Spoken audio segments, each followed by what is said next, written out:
In this tutorial, we'll see how we can use Docker as a technology to quickly create an environment where we have a Java project and we quickly create a Docker image and run it as a container.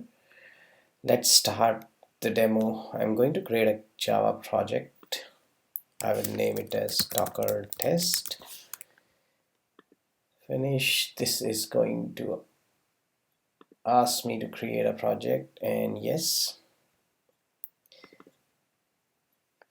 Alright, so if you see here, it's a plain Gradle project, and here we have this structure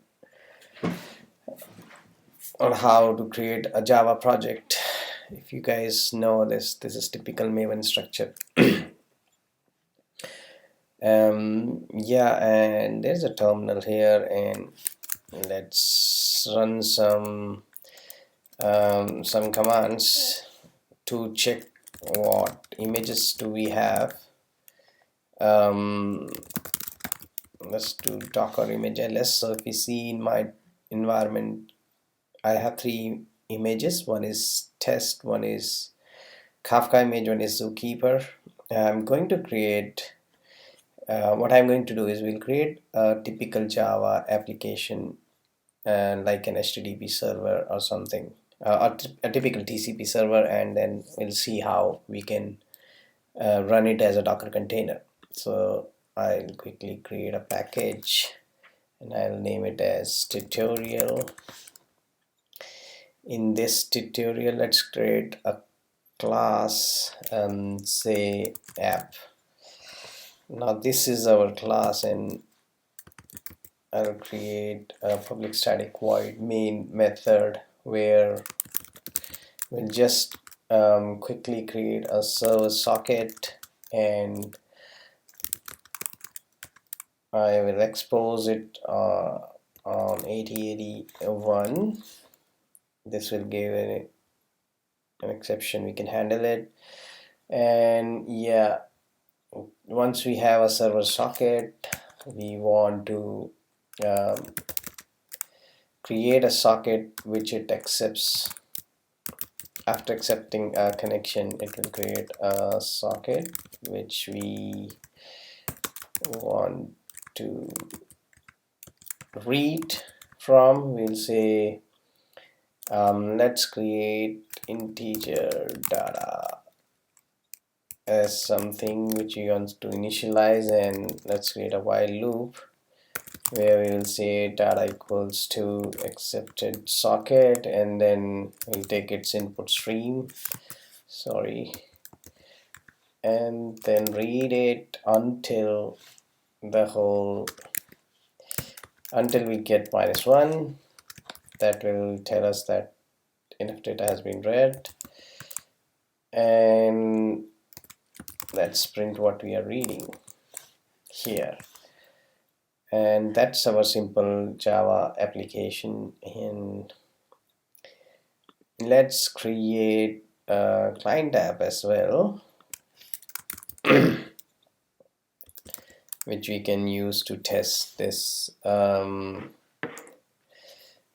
If we want to connect, let's create it as a PSVM. So this where I will say I'll instantiate a socket that will connect to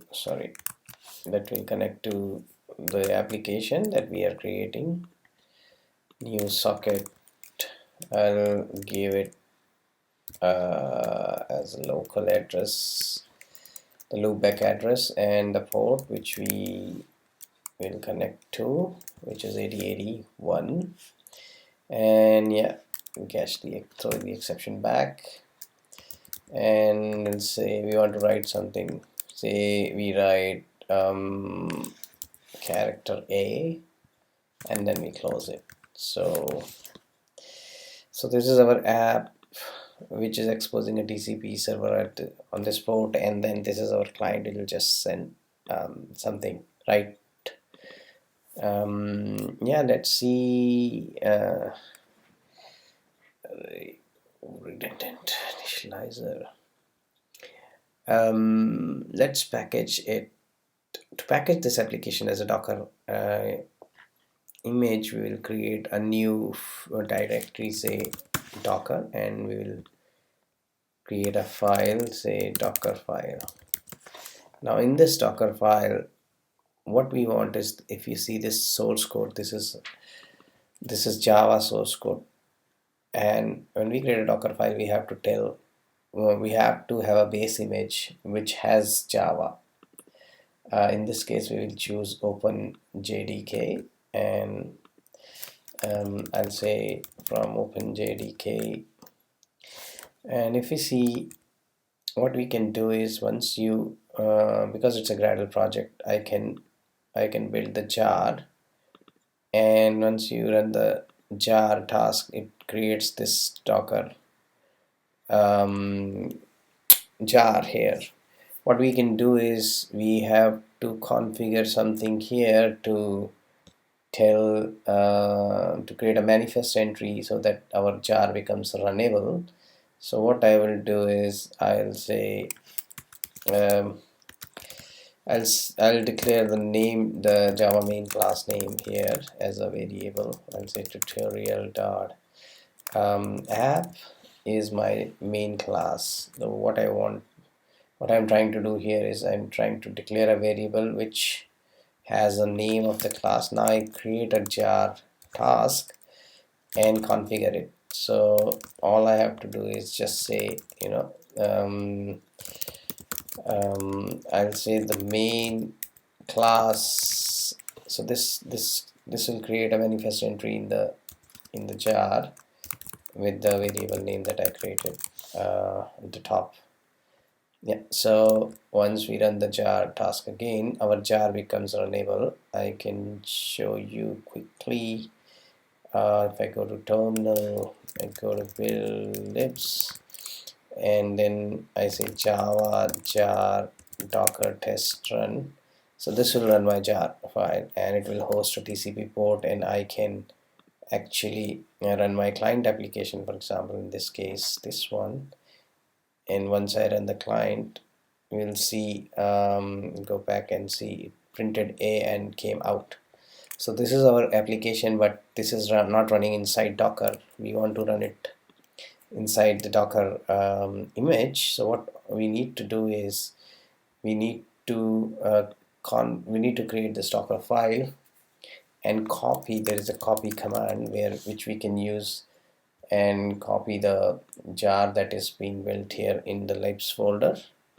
You'll say libs slash docker hyphen test hyphen 1.0 snapshot dot jar. Now once you have this jar copied to your image, we will see that we have to give a path saying where you want to copy it, and then that's it. Once you have your jar copied in this, we can run a command to build this. To build this, we'll need a command, say docker build, and I will give this build a name, this whole image a name. For example, in this case, I can say also, if you see, our file is inside Docker directory and not inside build, but we are currently in build, so we have to say where our build file is. I will say it's in Docker directory, which is in my parent, and that's the name of the file. And then we will tag this image. Sorry, it seems that I clicked something. Let me run the command again. Docker build, where is our file? It's in Docker folder, Docker file, and then I will tag it. Hang on, something is wrong here. Sorry.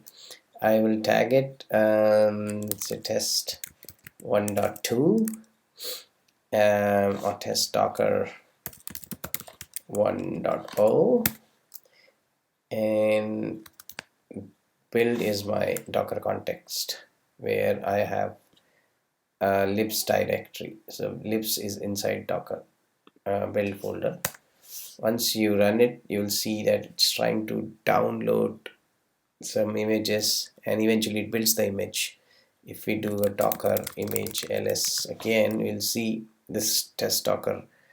So now what we have done is we have created a docker file, docker image of our application, and now we need to run it as a container. That means an instance of the image.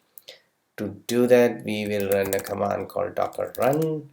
To this command, because we are exposing on port 8081, we will declare that we want to map Docker's container port 8081 to our host port, and then we will give what image we want to run. We want to run test Docker. What version was it? 1.0. And because we haven't given any command here for our default command, we need to give the command here, which was java jar and the file name. Once we run this command, we see that now we can run the client application again, and we see that the client application is run and we have output A here. Another way to look into this Docker is through a plugin. Here we can see that there are let me